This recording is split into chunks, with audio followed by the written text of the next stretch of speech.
Hello students, I welcome you all to university of entrance. आज हम लोग start करने जा रहे हैं अपना एक new chapter, the rise of popular movements. Okay, so ये चैप्टर नंबर 7 है और ये होगा part first of this chapter. तो इस चैप्टर में हम लोग ऑल टुगेदर देखेंगे क्या, उसको समझने से पहले ये ज़्यादा ज़रूरी है समझना कि ये जो चैप्टर का आपके यहाँ पर नाम है, राइज ऑफ पॉपुलर मूवमेंट्स, ये खुद में क्या कहना चाहता है। क्योंकि जब तक आप लोग बैकग्राउंड नहीं समझोगे किसी भी चैप्टर को, आपको समझ में नहीं आएगा कि उसमें हम लोग क्या डील करने जा रहे हैं। तो राइज ऑल टुगेदर खुद ही ये बोलता है कि ये क्या है, एक न्यू फिनोमेना था। राइज मतलब क्या है, सन जब राइज होता है जिसका मतलब क्या है, वो न्यू सन होता है। तो वैसे ही एक नया फिनोमेना था इंडिया की पॉलिटिक्स में, इंडिया की सोसाइटी के अंदर। वो कौन सा फिनोमेना था? मूवमेंट्स का। ओके, मूवमेंट्स का। अब मूवमेंट्स कोई यहाँ पर रेलवेज का या ट्रांसपोर्ट का वो सारा मूवमेंट नहीं था। ओके, ये मूवमेंट क्या था, ये एक पॉपुलर स्ट्रगल था, यहाँ मास स्ट्रगल था। ठीक है, मूवमेंट्स का मतलब इनके पास एक टॉपिक होगा जिसको लेकर के ये लोग स्ट्रगल करेंगे, struggle in the form, suppose that ये लोग धरना देंगे या फिर ये मीडिया में अपनी आवाज़ उठाएंगे, न्यूज़पेपर्स में आर्टिकल्स। तो ये सारी चीज़ों का कोलैबोरेशन जो होता है वो आपका एक मूवमेंट का फॉर्म लेता है। अब ये मूवमेंट का नेचर कैसा था? वो था पॉपुलर इन नेचर। पॉपुलर मतलब ये नहीं होता कि कोई बहुत ही बड़े स्टार ने सपोर्ट कर दिया इसको या फिर किसी बड़े लीडर ने सपोर्ट कर दिया। पॉपुलर का मतलब ये होता है कि इसमें एक अच्छी खासी पॉपुलेशन की इसमें इंटरेस्ट थी, एक अच्छा खासा चंक ऑफ द पॉपुलेशन इसको सपोर्ट कर रहा था, उसको बोलते हैं पॉपुलर मूवमेंट। ओके, तो अपने इस चैप्टर को स्टार्ट करने से पहले हम लोग एक फोटो के बारे में देखते हैं। ये फोटो उस इंडिया की है जिस इंडिया के बारे में ब्रिटिशर्स या वेस्टर्न जो नेशंस थे वो कहते थे कि ये अनएजुकेटेड हैं, यहाँ पर लोग समझ नहीं है साइंस की, यहाँ की विमेंस इतनी एम्पावर्ड नहीं है, यहाँ पर लोगों को रिस्पेक्ट, यहाँ पर नेचर को रिस्पेक्ट नहीं देते हैं, लोग लोग ब्लाइंड फेथ रखते हैं। ये उस इंडिया की फोटो है। इसमें आप लोग क्या देखने को मिल रहा है, एक ट्री है और इस ट्री के चारों तरफ लेडीज विमेन यहाँ पर जो भी हैं, इन्होंने इनको क्या कर रखा है, आपस में एक ह्यूमन चेन बना रखी है थ्रू यहाँ पर पूरे ट्री के सराउंडिंग में। किस लिए? ताकि इस ट्री को यहाँ पर काटा ना जा सके। तो अब ये ट्री को काटा जा रहा होगा, इसका मतलब यहाँ पर डिफॉरेस्टेशन हो रहा होगा। तो डिफॉरेस्टेशन से क्या क्या प्रॉब्लम आएगी, ये इसको समझने के लिए ये समझना ज़रूरी है कि कैसे जो सोसाइटी है हमारी, या फिर कैसे जो इंडिविजुअल्स हैं, सपोज दैट ये विमेन हैं या दूसरी जो लोग रहते थे आसपास, वो कैसे डिपेंडेंट हैं इसके ऊपर। तो ये तो हमने अपने बायोलॉजी में, ज्योग्राफी में पढ़ी रखा है कि कैसे होते हैं हम लोग अपने इकोनॉमिक रिसोर्सेज के लिए, फॉर एग्जांपल हमारे फूड रिसोर्सेज हैं, कुछ मेडिसिनल प्रॉपर्टीज़ हैं। ओके, या फिर हमें इनसे ऑक्सीजन मिलता है, या फिर आप कह सकते हो कि कई बार क्या होता है कि ये जो ट्राइब्स होती हैं या फिर हमारी जो खुद की कल्चर है उसमें हम लोग ट्रीज को एक बहुत ही सेक्रेड प्लेस देते हैं। ठीक है, हम लोग पूजते हैं, पीपल का ट्री हो गया या नीम का हो गया। तो इन सभी चीज़ों की वजह से क्या है, यहाँ पर इन लोगों ने, यहाँ पर या फिर हमारे जो खुद के लोग थे, नेटिव लोग थे, इन लोगों ने एक मूवमेंट स्टार्ट किया। तो वो मूवमेंट कैसा था? Popular in nature. उस मूवमेंट को कहा गया चिपको मूवमेंट। तो वो जो फोटो हमने देखी वो चिपको मूवमेंट की थी। ठीक है, तो ये सारा कुछ स्टार्ट कब होता है? तो ये स्टार्ट कभी हुआ? ये 1970s में सब चीज़ें स्टार्ट होंगी, हमारे सामने देखने को मिलेगा। ठीक है, 1970s में स्टार्ट होंगी। इसका नेचर क्या होगा कि इसमें डिफरेंट सोशल ग्रुप्स यहाँ पर पार्टिसिपेट करेंगे। जैसे कि विमेन, हमने फोटो देखी, स्टूडेंट्स, क्योंकि ये सब देखे, स्टूडेंट्स की पार्टिसिपेशन क्यों ज़रूरी है? क्योंकि इनके पास एनर्जी होती है, इनके पास एक स्टेज होता है इनकी यूनिवर्सिटीज़ का, जिसके थ्रू ये लोग ट्रांसफ़र कर सकते हैं या कम्युनिकेट कर सकते हैं अपनी बातों को। साथ ही साथ ये सबसे aware section of the society माने जाते हैं क्योंकि ये एजुकेटेड होते हैं। ठीक है, या फिर दलित आप कहें, दलित क्या है? Opposite to students. स्टूडेंट्स जहाँ पर सबसे एम्पावर्ड होंगे, एनर्जेटिक होंगे, इनके पास नॉलेज होगी, उस समय दलित्स की या फिर एससीज या एसटीज जो है उनकी हालत इतनी ज़्यादा अच्छी नहीं थी। And same for the farmers. तो इसमें देखने को क्या मिल रहा है कि बहुत ही एम्पावर्ड सेक्शन भी साथ में है इस मूवमेंट में। वुमेन जो कि उतनी एम्पावर्ड नहीं मानी जाती हैं, उस समय तो और भी नहीं थी, वो भी हैं। Dalits and farmers, it means her section of the society का ज़्यादातर हम देखें यहाँ पर तो इनको सपोर्ट मिल रहा था। अब यहाँ पर देखना ये ज़रूरी है कि इसमें क्या हुआ कि हमने इसी टाइमलाइन अपने प्रीवियस चैप्टर्स में क्या देखा कि ये 70s का जो टाइम था यहाँ पर, 74 का हो गया, 72 का हो गया। इसमें काफ़ी ज़्यादा स्ट्रगल चल रहा था कंट्री के अंदर। इंटरनल डिस्टर्बेंसेस, इमरजेंसी, उसके बाद फिर एक नई गवर्नमेंट फॉर्म होती है, जनता गवर्नमेंट, वो उतनी स्टेबल नहीं रह पाती है। तो यहाँ पर देखने को क्या मिला कि कहीं न कहीं लोगों का जो एक ट्रस्ट था, एक ट्रस्ट डेफ़िसिट क्रिएट हुआ पॉलिटिक्स के ऊपर से। इट मीन्स इसका क्या मतलब है?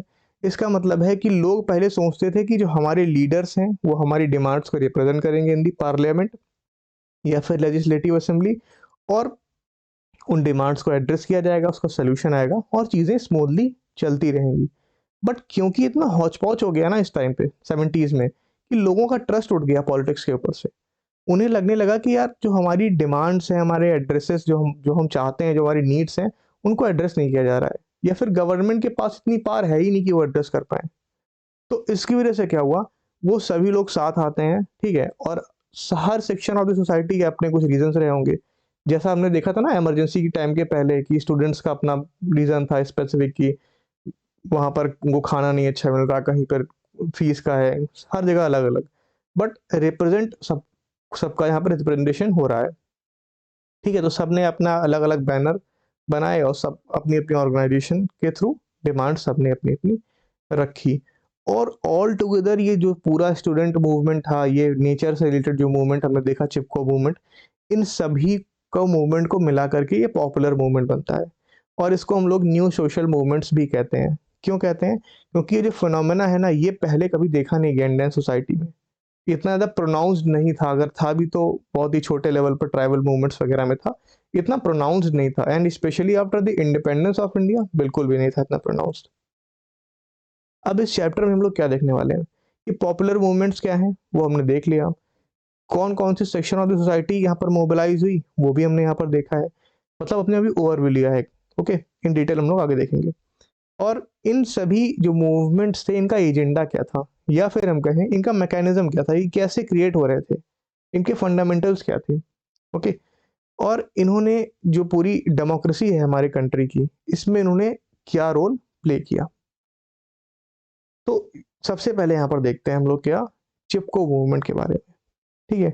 तो चिपको मूवमेंट यहाँ पर क्या था, ये स्टार्ट हुआ 3 विलेजेस में, उत्तराखंड जो हमारा एक स्टेट है यहाँ पर, ठीक है?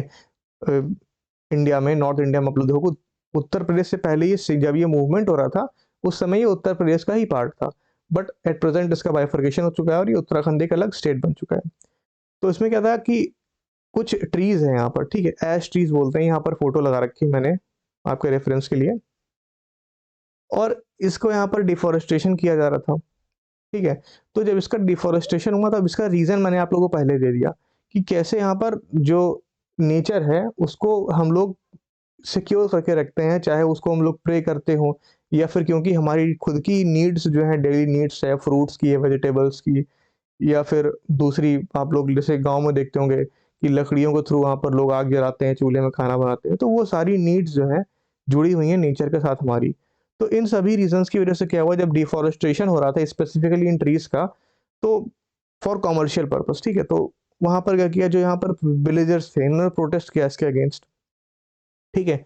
अब यहाँ पर इसमें प्रोटेस्ट हुआ अगेंस्ट, और इसमें देखिए होगा क्या, जब भी डिफ़ॉरेस्टेशन होगा, ठीक है?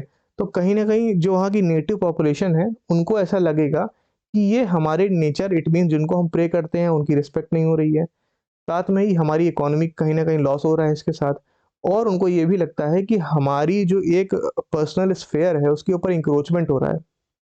ओके, सपोज़ दैट आपका खुद का कोई एक एरिया है, ठीक है? और आप उसे कंसिडर करते हो कि वो हमारा है। उसमें कोई अगर बाहर से कोई आ रहे हैं, कुछ लोग उसपे कुछ गलत काम कर रहे हैं, उसमें अपना कुछ कंस्ट्रक्शन कर रहे हैं, कुछ चीज़ों को तोड़ रहे हैं, तो आपको खराब लगेगा। तो सेम चीज़ इनके साथ थी ऐसी।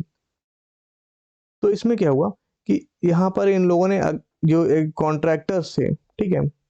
फॉरेस्ट एक्सप्लॉइटिंग कॉन्ट्रैक्ट्स यहाँ पर जो लिए थे जिन कॉन्ट्रैक्टर्स ने, और वो साथ ही में क्या थे, आउटसाइडर्स थे, ठीक है? अब देखिए बताता हूँ कैसे थे ये सारी चीज़ें। इन्होंने क्या किया, यहाँ पर इन सारी चीज़ों को डिफ़ॉरेस्टेशन किया। देखिए जो लोकल्स होंगे वो कभी ये सारी चीज़ों को प्रमोट नहीं करेंगे, क्योंकि वो तो कनेक्टेड हैं और उनको उनकी इम्पोर्टेंस पता है। जो आउटसाइड एरिया आएँगे, मतलब बाहर से आएँगे, उनको ये सारी चीज़ें पता नहीं होंगी। उनका सिर्फ़ एक पर्पज़ होगा, कमर्शियल पर्पज़, कि कैसे हम इनसे वुड निकालेंगे और कैसा फर्नीचर बनाएँगे, and all those things you know.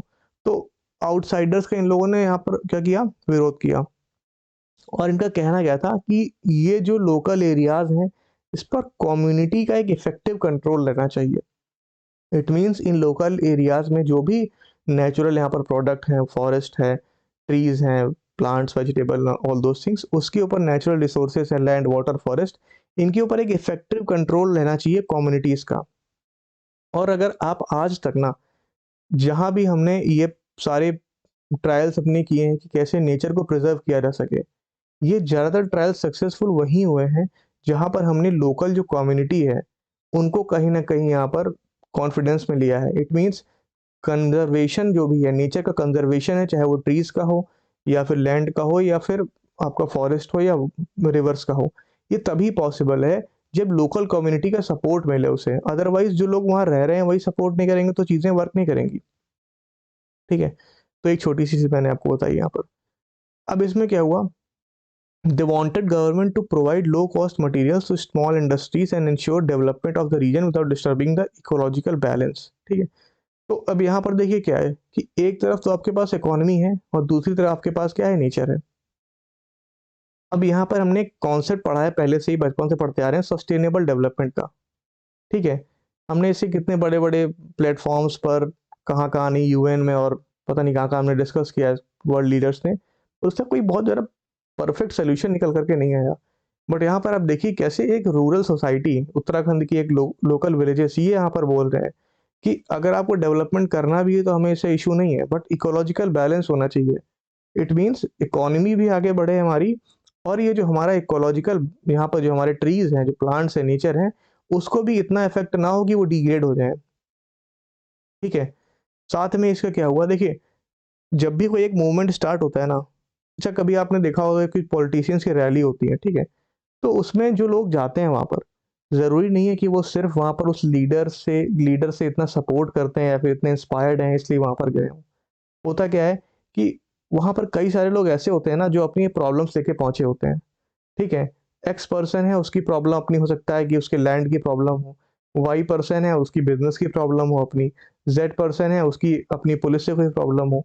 तो सबकी अपनी अलग अलग प्रॉब्लम्स होती हैं। बट जब उन्हें ये ऐसा फील होता है ना कि किसी एक मूवमेंट के थ्रू उनको रिप्रेजेंटेशन मिलेगा या उनकी प्रॉब्लम को सोल्यूशन निकल करके आ सकता है, तो वो लोग उस मूवमेंट को ज्वाइन कर लेते हैं। सेम चीज यहाँ भी हो रही थी। ये मूवमेंट तो ऑल टुगेदर नेचर के लिए था, चिपको मूवमेंट, बट इसमें क्योंकि फार्मर्स ही तो हैं जो लैंडलेस हैं यहाँ पर, या फॉरेस्ट वर्कर्स हैं जो लैंडलेस हैं, तो ये लोग क्या करेंगे, ये लोग भी इस पूरे ही मूवमेंट को ज्वाइन कर लेंगे, अपने इकोनॉमिक इश्यूज को भी रेज करेंगे। ठीक है, आप देख रहे हैं यहाँ पर कि कैसे लोग जुड़ रहे हैं अपने अपने खुद के इश्यूज के लेकर के, जैसा नेशनल मूवमेंट में हुआ था। ठीक है, कि स्वदेशी मूवमेंट भी हो रहा था वहां पर, खिलाफत मूवमेंट भी वहां पर था, नॉन कॉपरेशन मूवमेंट भी, सारा कुछ एक साथ चल रहा था, और सभी लोग नेशनल मूवमेंट को सपोर्ट तो कर रहे थे बट अपनी अपनी अलग अलग डिमांड्स थी। तो सेम कुछ ही अभी ऐसा ही था। ठीक है, अब इसका जो सबसे एक इम्पॉर्टेंट एस्पेक्ट हम लोग कह सकते हैं वो क्या था कि इसमें वुमेन की एक्टिव पार्टिसिपेशन थी। वुमेन की यहाँ पर एक्टिव पार्टिसिपेशन थी, क्योंकि इसके पहले बहुत कम देखा गया, या उसके बाद भी आप देखोगे तो कभी इतना ज़्यादा प्रोनाउंस्ड वुमेन नहीं रही हैं इन पार्ट, मतलब ऐसे प्रोसेशंस में, ऐसे प्रोटेस्ट में। ठीक है, तो ये इसकी एक यूएसपी थी। इसमें क्या हुआ कि अब देखिए, फॉरेस्ट यहाँ पर जिनका था उनका अलग इशू था कि आप नेचर को क्यों कट कर रहे हो, फिर कुछ का था कि लैंडलेस लेबरर्स हैं उनका अपना एक अलग इशू था, वुमेन की अपनी यहाँ पर अलग इशू होगी, अगेन सेम चीज़ यहाँ पर उनको भी प्लेटफॉर्म मिला और उनका भी अपना कुछ ना कुछ प्रॉब्लम्स थी। वो क्या थी, अल्कोहलिज्म की। ठीक है, उन्हें क्या लगता था कि जो एक, देखिए अल्कोहलिज्म क्या है, ये डोमेस्टिक वायलेंस से रिलेटेड है। ओके, कि उनके घर में लोग हैं वो अल्कोहल कंजम्पशन कर रहे हैं, घर का एनवायरनमेंट खराब करते हैं, वायलेंस करते हैं, तो इससे कई बार क्या होता है, वुमेन को बहुत ज़्यादा इश्यूज होते हैं, क्योंकि एट लास्ट ये सारा चीज़ जो सबसे ज़्यादा हर्ट करता है, सबसे ज़्यादा इफेक्ट करता है, वो वुमेन को ही करता है। तो उनको एक और इशू मिला कि कैसे वो अल्कोहलिज्म के अगेंस्ट वहां पर खड़े हो सकते हैं। ठीक है, एट लास्ट क्या हुआ, जब इतने different section of the society यहाँ पर साथ आते हैं ना कहीं एक वे फॉरवर्ड निकलता ही है। हुआ यही कि गवर्नमेंट ने क्या किया, एक बैन लगा दिया। ठीक है, 15 ईयर्स तक कि हिमालयन रीजन में, उस रीजन में किसी भी तरीके का यहाँ पर डिफॉरेस्टेशन नहीं किया जाएगा, जब तक कि जितना पहले से डिफॉरेस्टेशन किया जा चुका है उसको वहाँ पर फुली रिकवर ना किया जाए। इट मीन्स आप वहाँ पर एफॉरेस्टेशन करोगे, प्लांटेशन करोगे, उसके बाद जब आप एक देखिए वही ना बैलेंस बनाने की बात थी कि अगर आपको कट करना है तो पहले आप प्लांट करो, उसके आप डबल प्लांट करो, क्योंकि एक ट्री को ग्रो करने में बहुत टाइम लगता है। Are you getting my point? तो इससे क्या हुआ कि यहाँ पर चिपको मूवमेंट यहाँ पर जो स्टार्ट हुआ था एक सिंगल इशू को लेकर, ठीक है, वो क्या था कि फॉरेस्ट को आपको कट नहीं करना है। वो एक अम्ब्रेला मूवमेंट बन गया, उसके अंदर अल्कोहलिज्म भी आया, इकोनॉमिक इश्यूज भी आए, सस्टेनेबल डेवलपमेंट का बात भी आया, इकोलॉजिकल बैलेंस की भी बात वहाँ पर देखने को मिलती है हमें। अब यहाँ पर हम लोग देखते हैं कि पार्टी बेस्ड मूवमेंट पे आते हैं। ठीक है, हम लोग यहाँ पर क्या डिस्कस कर रहे हैं? Popular movements. ठीक है, तो हमने पहले एक एग्जाम्पल देखा, चिपको मूवमेंट क्या था? एक एग्जाम्पल था, ठीक है, एक पॉपुलर मूवमेंट का। बट अभी यहाँ पर हम क्या डिस्कस कर रहे हैं? Structure of the movement. Okay, तो आप लोग कंफ्यूज मत होइए कि वो भी एक तरीके का मूवमेंट है, नहीं, वो सिर्फ एक एग्जाम्पल था मूवमेंट का। ये क्या है? ये दिखा रहा है कि स्ट्रक्चर कैसे होते हैं मूवमेंट्स के। तो एक होता है पार्टी बेस्ड मूवमेंट होंगे, कुछ नॉन पार्टी बेस्ड मूवमेंट्स होंगे, वो सब देखते हैं हम लोग। तो पहले क्या देखते हैं? Party based movements. तो पार्टी बेस्ड मूवमेंट का मतलब क्या है? नाम से ही समझ में आ रहा है कि ये एक ऐसे मूवमेंट्स होंगे जहां पर इन मूवमेंट्स को किसी एक स्पेसिफिक पॉलिटिकल पार्टी का सपोर्ट होगा। ठीक है, सपोर्टेड बाई पॉलिटिकल पार्टी। अब ये पॉलिटिकल पार्टी यहाँ पर क्यों सपोर्ट करेगी? फॉर एग्जाम्पल आपको मैं बताता हूँ एक, जैसे कि सपोज दैट कोई एक एक्स मूवमेंट चल रहा है, ठीक है। अब इस मूवमेंट में उसको नाम ही लेते हैं, अच्छा जरा आप रिलेट कर पाओगे। सपोज दैट कि राम जन्मभूमि का एक मूवमेंट था, ठीक है। इसमें क्या था कि वहां पर हम लोग राम मंदिर का अयोध्या में बनाएंगे। अब इसके अंदर क्या था कि देखिए राम जन्मभूमि मूवमेंट है, इट मीन्स कि कुछ लोग होंगे जो यहाँ पर बिलीव करते होंगे कि वहां पर मंदिर बनना चाहिए था, ठीक है। तो इसमें कुछ लोगों की आस्था होगी, इट मीन्स इससे अच्छे खासे लोग जुड़े होंगे इस मूवमेंट के थ्रू। अब क्योंकि पॉलिटिकल पार्टीज को क्या चाहिए? उनको चाहिए वोट। वोट कौन देंगे? लोग देंगे, ठीक है। तो पॉलिटिकल पार्टीज क्या करेंगी? ऐसे मूवमेंट्स, फॉर एग्जांपल बीजेपी, ये क्या करेंगी? ये राम जन्मभूमि का जो पूरा मूवमेंट है इसको सपोर्ट करेंगी, इसको क्रिएट करेंगी। क्यों करेंगी क्रिएट? क्योंकि इससे इन्हें पॉलिटिकल बेनिफिट मिल रहा है। पॉलिटिकल बेनिफिट कैसे मिल रहा है? ये एक स्पेसिफिक पार्टी है जो कि एक मूवमेंट, जो राम जन्मभूमि मूवमेंट है, इसको सपोर्ट कर रही है। और इस मूवमेंट के थ्रू इनको, क्योंकि ये मूवमेंट सपोर्ट कर रही है, तो जो भी लोग इस मूवमेंट को सपोर्ट कर रहे होंगे वो वोट करेंगे अल्टीमेटली बीजेपी को। अब आपको समझ में आ गया होगा कि ऐसे एक पार्टी बेस्ड मूवमेंट वर्क करता है, ठीक है। तो ऐसे ही सपोज दैट कोई एक पार्टी है एस सी एस टीज की। अब एस सी एस टीज का अपना कोई एक इशू होगा, स्पेसिफिक इशू होगा, ठीक है, अनटचेबिलिटी का इशू है या फिर दूसरे उनके इशू हैं जो भी, ठीक है। तो वहां पर क्या होगा? ये पार्टी सपोर्ट करेगी उनके मूवमेंट को फॉर दी वोट। ये एक सिंपल सा पर्पस होता है। या फिर अपोज करने के लिए किसी, ठीक है, मान लीजिए कोई एक गवर्नमेंट है पार्टी में, मान लीजिए एक्स पार्टी यहाँ पर गवर्नमेंट में है और दूसरी यहाँ पर वाई पार्टी है। अभी वाई पार्टी अपोजिशन में है, तो अब कोई एक स्पेसिफिक डिमांड ऐसी आ रही है, कोई एक स्पेसिफिक मूवमेंट ऐसा आ रहा है जो कि गवर्नमेंट के अगेंस्ट है, एक्स गवर्नमेंट के अगेंस्ट है। तो वाई पार्टी क्या करेगी? सिंपली इस मूवमेंट को सपोर्ट कर देगी, क्योंकि यहाँ पर पार्टी एक्स वीक हो रही है। तो ये पॉलिटिकल कैलकुलेशन और कंसिडरेशन को लेकर के जो भी मूवमेंट खड़े किए जाते हैं और जिनको पॉलिटिकल पार्टीज का सपोर्ट मिलता है, वैसी पार्टीज को, वैसे मूवमेंट्स को बोलते हैं political party based movements. Okay, तो यहाँ पर ये समझ में आ गया। जैसे कि हमारा नेशनलिस्ट मूवमेंट जो था, ठीक है, नेशनल फ्रीडम स्ट्रगल वाला मूवमेंट था, इसमें आपने देखा कैसे आईएनसी ने सपोर्ट किया, ठीक है। और साथ में यहाँ पर देखने को मिलेगा कि इससे क्या होगा, एक सोशियो इकोनॉमिक डेलिब्रेशंस काफ़ी ज़्यादा होते हैं, क्योंकि जब एक पॉलिटिकल पार्टी किसी इशू को उठाएगी ना, तो उसमें क्या होगा कि वो एक बड़ा मुद्दा बन जाएगा अल्टीमेटली, और उस पर डिस्कशन काफ़ी ज़्यादा होंगी, वो रिफाइन होंगी, इससे सोल्यूशन निकल करके आएगा। और काफ़ी सारे ऐसे मूवमेंट हैं जैसे कि सोशल मूव, या आपके एंटी कास्ट मूवमेंट हो गए, या किसान सभा के मूवमेंट हैं, या ट्रेड यूनियन के मूवमेंट हैं, ठीक है। तो इन सभी को क्या है? पॉलिटिकल पार्टीज सपोर्ट करती हैं। अब इसमें जो एक बहुत ही, आप लोग देखें स्पेसिफिकली अगर मैं बोलूं, तो ट्रेड यूनियन मूवमेंट्स, जैसे कि आप लोग देखोगे ना, हर पॉलिटिकल पार्टी की अपनी अपनी एक ट्रेड यूनियन विंग होती है, ठीक है, या फिर उनकी अपनी एक स्टूडेंट यूनियन की विंग होती है। तो वैसे ही क्या है, ज़्यादातर पार्टीज ने अपनी अपनी विंग्स बना रखी हैं, ठीक है। सपोज दैट यहाँ पर एक पार्टी ए है और उसकी अपनी एक विंग होगी एक ट्रेड यूनियन की। मतलब इसमें क्या आएंगे, जो भी वर्कर्स हैं, काम कर रहे हैं फैक्ट्रीज वगैरह में, वो इनके रिप्रेजेंटेशन के लिए होगा, ठीक है, ये सिर्फ रिप्रेजेंटेशन के लिए होता है ताकि इनका सपोर्ट मिल सके। तो आपको ये सब जहाँ भी इंडस्ट्रियल टाउन्स हैं, दिल्ली हो गया, मुंबई हो गया, या फिर कानपुर हो गया, ऐसे इंडस्ट्रियल टाउन्स है, वहाँ पर ये बहुत ज़्यादा प्रोनाउंस्ड मिलेंगी। या फिर आप देखेंगे जैसे कि पीजेंट्स हो गए, इस पीजेंट्स का मूवमेंट तेलंगाना में था, ठीक है, उसको कम्युनिस्ट पार्टी सपोर्ट कर रही थी। क्यों कर रही थी? क्योंकि कम्युनिस्ट पार्टी की थोड़ी आइडियोलॉजी ही ऐसी है कि वो लोग क्या है, जो पीजेंट्स हैं, वर्कर्स हैं, इनको सपोर्ट करते हैं। तो जब भी पीजेंट्स या वर्कर्स कोई अपना प्रोटेस्ट करेंगे तो कम्युनिस्ट पार्टी उनको सपोर्ट कर देगी। तो ये सिंपल सा एक कैलकुलेशन है, ठीक है, इसमें ज़्यादा कुछ है नहीं बताने के लिए। उसके बाद हम लोग यहाँ पर जस्ट अपोजिट टू दैट कि नॉन नॉन पार्टी मूवमेंट्स। अब देखिए इन सभी में आपको याद क्या रखना है, बस इतना फंडामेंटल आप लोग डिफरेंस याद रखिए कि पार्टी मूवमेंट्स क्या होते हैं और नॉन पार्टी मूवमेंट्स क्या होते हैं, एक डेफिनेशन की, उसके बाद 2-3 एग्जांपल्स, ठीक है, ताकि अगर आपको इलस्ट्रेट करना पड़े तो उसको आपको याद होना चाहिए। तो अब 70s और 80s में मैंने आपसे फिर से बोला कि देखिए ये वही, ठीक है, हम चिपको मूवमेंट वाला टाइम देख रहे हैं फिर से कि 70s में क्या हुआ, लोग पॉलिटिकल पार्टीज के ऊपर से, ये पॉलिटिकल जो प्रोसेस है इसके ऊपर से लोगों को कॉन्फिडेंस उठ रहा है। तो कहीं ना कहीं क्या होगा कि non party based movement start होंगे, ठीक है। इसका एग्जांपल आपको मैं दे सकता हूँ, जैसे अभी किसान आंदोलन हुआ था कुछ दिन पहले हमारी कंट्री के अंदर।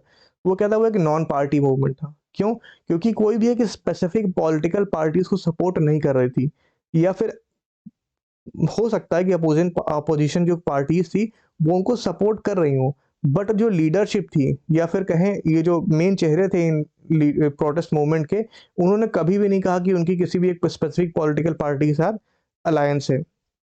इनफैक्ट वो किसी भी पॉलिटिकल पार्टीज को अपना स्टेज भी नहीं दे रहे थे ताकि इस पूरे मूवमेंट को पॉलिटिकल मूवमेंट ना बोला जा सके। देखिए अगर कोई भी मूवमेंट है, सपोज दैट, ठीक है, अगर कोई भी मूवमेंट है उसमें अगर उसको बोल दिया गया ना कि पॉलिटिकल मूवमेंट है तो उसकी क्रेडिबिलिटी हर्ट होती है, क्योंकि फिर क्या होता है, गवर्नमेंट सीधे बोल देगी ये तो पॉलिटिक्स हो रही है, ये लोगों की आवाज़ नहीं है। बट अगर उस मूवमेंट में पॉलिटिकल नेचर नहीं आ पाता है तो कहीं ना कहीं क्या होता है, एक एक इमेज क्रिएट होती है उस मूवमेंट की कि नहीं, ये जो मूवमेंट है ये जेन्युइन है एक नेचर में, ठीक है, इसको कोई पार्टी सपोर्ट नहीं कर रही है। इट मीन्स ये पॉलिटिक्स करने के लिए लोग यहाँ पर नहीं आए हैं। समझ में आ गया ना आपको नॉन पार्टी मूवमेंट्स कैसे होते हैं? तो इस समय क्या हुआ कि जब जनता पार्टी का फेलियर हुआ और जो एक मेन पार्टी थी आईएनसी, उसके ऊपर से लोगों का भरोसा उठ ही चुका था, क्योंकि उस समय उन्होंने देखा था कि इमरजेंसी में क्या क्या चीज़ें हो रही थी, इकोनॉमिक पॉलिसी वर्क नहीं कर रही थी, ये जो हम प्लान्ड यहाँ पर हम लोग डेवलपमेंट कर रहे थे, 5 ईयर प्लानिंग, ये सारी चीज़ें वर्क नहीं कर रही थी। इससे क्या हुआ कि जब इतनी सारी चीज़ें वर्क नहीं करेंगी, आप इकोनॉमी नहीं सुधार पा रहे हो, आप पॉलिटिक्स नहीं सुधार पा रहे हो अपनी कंट्री की, ठीक है, पॉवर्टी एलिवेशन का काम आप नहीं कर पा रहे हो, इनइक्वालिटी आपकी कंट्री में बढ़ रही है, अनएम्प्लॉयमेंट आपकी कंट्री में बढ़ रही है, और लाइसेंस राज जैसी प्रॉब्लम्स हैं यहाँ पर, ठीक है, एलपीजी रिफॉर्म्स अभी तक नहीं आए हैं, इट मीन्स प्राइवेट कंपनीज नहीं है, सेक्टर्स ओपन नहीं है, तो लोग बहुत कुछ कर नहीं सकते हैं। इतना फ्रस्ट्रेशन जब क्रिएट होगा ना सोसाइटी के अंदर, तो क्या होगा कि उनको ये चीज़ लगेगा कि यार इन सभी चीज़ों की प्रॉब्लम का जड़ जो है वो तो गवर्नमेंट खुद है, इट मीन्स पार्टीज खुद हैं। तो इन पार्टीज के पास जाकर के फायदा ही क्या है, ठीक है। एक तो ये रीज़न हो गया, या फिर दूसरा ये तब खड़ी हो सकती है जैसे कि कुछ मूवमेंट्स हैं। फॉर एग्जांपल आप लोग यहाँ पर देखिए कि फॉसिल फ्यूल्स को पर फंडिंग करना बंद करो अपनी, क्लाइमेट चेंज या जस्टिस की बात, क्लाइमेट जस्टिस की बात करो। आप लोग अगर आज ही डेट में भी अपनी कंट्री में, क्या आपको लगता है कोई भी पॉलिटिकल पार्टी ऐसी है जो कि चिपको मूवमेंट्स या tree plantation, afforestation, climate change, इन सभी चीज़ों की बात करती है? नहीं करती, कोई भी पार्टी नहीं करती, हमारे यहाँ तो ज़्यादातर कोई पार्टी नहीं करती है। तो इससे क्या होगा कि ये मूवमेंट्स भी नॉन पॉलिटिकल इन नेचर होंगे, क्योंकि इसमें इंटरेस्ट ही नहीं है। एक तो हो गया कि लोग ही नहीं चाहते हैं कि पॉलिटिकल पार्टीज इंटरेस्ट लें उनके मूवमेंट में। दूसरा क्या है कि पॉलिटिकल पार्टीज ही नहीं चाहती हैं कि वो किसी मूवमेंट में इंटरेस्ट लें। तो ये दो तरीके से नॉन पार्टी मूवमेंट आपके बन सकते हैं, ठीक है। तो आपको समझ में आ गया कि नॉन पार्टी मूवमेंट्स क्या होते हैं, ये एक ऐसे मूवमेंट्स होते हैं जिसमें किसी भी पॉलिटिकल पार्टी की बैकिंग नहीं होती है। क्यों नहीं होती है? दो रीजंस, या तो फिर उसमें पॉलिटिकल पार्टी का इंटरेस्ट ही नहीं है उस मूवमेंट में, या फिर उस मूवमेंट के लोग ही, जैसा किसान मूवमेंट हुआ था, वो लोग खुद ही प्लेटफॉर्म नहीं देना चाह रहे हैं किसी भी पॉलिटिकल पार्टी को, ठीक है। तो ये सारी चीज़ें क्यों हो रही थी कि मैंने आपको बताया पहले ही कि क्योंकि बहुत ज़्यादा यहाँ पर अर्बन रूरल जो एक गैप होता है ना, इकोनॉमिक गैप, वो बढ़ रहा था, डिप्रीवेशन बहुत ज़्यादा था, यहाँ पर जो पॉलिटिक्स बहुत हमारी खराब हो चुकी थी, emergency and all those things, ठीक है। अपोजिशन पार्टी भी आ रही है, कोलिशन गवर्नमेंट। ये कोलिशन गवर्नमेंट का क्या होता है? उन्हें क्या गवर्नमेंट बनाना है, 10 पार्टी साथ में आई, उन्होंने गवर्नमेंट बना ली। अब जब तक गवर्नमेंट नहीं बनी है तब तक उनका सिर्फ एक एम है कि उन्हें बनानी है गवर्नमेंट। अब गवर्नमेंट बनने के बाद क्या होगा? अब हर 10 पॉलिटिकल पार्टी सपोज दैट हैं, तो वो अपनी अपनी तरफ खींचेंगी। उसमें कोई एक ओबीसी का नेता होगा, कोई एक एससी का नेता होगा, ठीक है। कोई एक बोलेगा कि हम मुस्लिम की बात करते हैं, कोई एक कहेगा हिंदुज्म की बात करते हैं। तो जब इतने कॉन्ट्रेरी यहाँ पर पॉलिटिकल पार्टीज होंगी, लोग होंगे, और वो गवर्नमेंट फॉर्म तो कर लेंगे, चलाओगे कैसे उसे भाई? ठीक है। तो गवर्नमेंट रन नहीं कर पाती ऐसी पॉलिटिकल पार्टीज या फिर ऐसे कोलिशंस। तो इसीलिए क्या हुआ, लोगों का फेथ ही चला गया कि भाई यार डेमोक्रेटिक जो इंस्टीट्यूशन है, इलेक्टोरल पॉलिटिक्स है, वर्क ही नहीं कर रही है। स्टूडेंट्स के लिए क्या है यहाँ पर, कुछ प्रॉब्लम, मतलब कुछ यहाँ पर जॉब ही नहीं है, सब मार्जिनलाइज सेक्शन हुए जा रहे हैं। तो इसमें क्या होगा, जो स्टूडेंट्स होंगे, यंग पॉलिटिकल एक्टिविस्ट होंगे, ये अपने लेवल पर डिसाइड करेंगे कि हम खुद ही अब एक कंस्ट्रक्टिव प्रोग्राम रन करते हैं, क्योंकि अब इनके बस का तो है नहीं, क्योंकि उनका पॉलिटिक्स के ऊपर से तो भरोसा उठ गया। तो वो लोग यहाँ पर सोशल वर्क स्टार्ट करेंगे, ठीक है। सोशल वर्क कैसे, मान लीजिए वो लोग खुद ही एजुकेट करने लग रहे हैं, ट्यूशंस दे रहे हैं लोगों को, या फिर कुछ यहाँ पर सभा ऑर्गेनाइज कराई जा रही है रूरल लेवल पर। एंड सबसे इंपॉर्टेंट क्या है, क्योंकि इनका भरोसा उठ चुका है पार्टी पॉलिटिक्स से, तो यहाँ पर क्या होगा, ये लोग पार्टी पॉलिटिक्स से दूर रहेंगे। इट मीन्स ये लोग ना तो किसी पॉलिटिकल पार्टी का सपोर्ट देंगे, और ना तो किसी पॉलिटिकल पार्टी से सपोर्ट यहाँ पर एक्सपेक्ट करेंगे, और एक्सेप्ट भी नहीं करेंगे अगर पॉलिटिकल पार्टी सपोज देती भी है सपोर्ट तो। ठीक है, जैसे कि किसान मूवमेंट में क्या था, बहुत सी अपोजिशन पार्टीज थी जो इंटरेस्टेड थी इस मूवमेंट में, ठीक है। जितनी भी अपोजिशन पार्टी होगी सबको बहुत एक अच्छा खासा प्लेटफॉर्म मिलता, बट किसान के जो मूवमेंट के जो लीडर थे, उन्होंने या फिर लोग थे, उन्होंने खुद ही बोल दिया कि हम किसी भी पॉलिटिकल पार्टी को अपना स्टेज नहीं देंगे। Are you getting my point? तो यहाँ पर क्या हुआ कि इससे रिफॉर्म होगा, क्योंकि जब लोग ही डेमोक्रेटिक इंस्टीट्यूशन पर भरोसा नहीं करेंगे, तो कहीं ना कहीं पॉलिटिक्स को ये भी इस चीज़ की समझ आएगी कि अब रिफॉर्म करने की ज़रूरत है। बिल्कुल वैसे ही कि अगर आपके एग्जाम्स में नंबर नहीं आ रहे हैं, तो आपको ये चीज़ समझ जाना चाहिए कि आपकी जो पूरी अप्रोच है उसमें कहीं ना कहीं इशू है, और आपको उसे चेंज करना चाहिए। तो आने वाले समय में हम लोग क्या देखेंगे कि एलपीजी रिफॉर्म्स आते हैं, हमारी कंट्री लिबरलाइज होती है, लाइसेंस राज खत्म किया जाता है, एंड ऑल दीज थिंग्स। तो विद दिस हमारा ये लेक्चर यहाँ पर ख़त्म होता है। आई होप सो आपको समझ में आया होगा। कोई भी इशू है, कोई भी क्वेश्चन है, आप लोग कमेंट सेक्शन यहाँ पर खुला हुआ है, आप लोग कमेंट कर सकते हैं। And please don't forget to like the lecture, subscribe the channel and share the lecture. Okay, thank you and have a nice day.